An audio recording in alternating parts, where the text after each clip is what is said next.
উত্তরার মাইস্টুন ট্র্যাজেডি, এক বুক সুখ আর বেদনার ঘটনা। মোহাম্মদ তৌকির ইসলাম সোহাগ, বিমান বাহিনীর ফ্লাইট লেফটেন্যান্ট। তার বিমান চালানো প্রশিক্ষণের শেষ দিনে একা একা ট্রায়াল নিয়ে যাত্রা করার পরেই বুঝতে পারে বিমানের যান্ত্রিক ত্রুটি রয়েছে। বিমানটি খুব বেশি দিনের পুরাতন ছিল না, 2013 সালে চায়না থেকে আমদানি করা হয়, যা শুধুমাত্র বাংলাদেশের জন্যই তৈরি করা হয়েছিল। এর মডেল ছিল F7BGI। সেই হিসেবে বিমানের বয়স মাত্র 12 থেকে 13 বছর।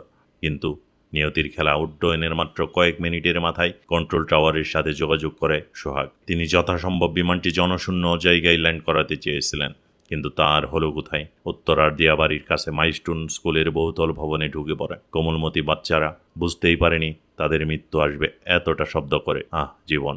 এই বাচ্চাগুলোর কেউ হয়তো বা আজ সকালে তার বাবা অথবা মাকে জড়িয়ে ধরে বলেছিল আজকে তারা স্কুলে যাবে না। কিন্তু নিয়তির খেলা, জীবন যেখানে কঠিন, কিছু করার নেই। আপনারা দেখছেন ধরাধাম।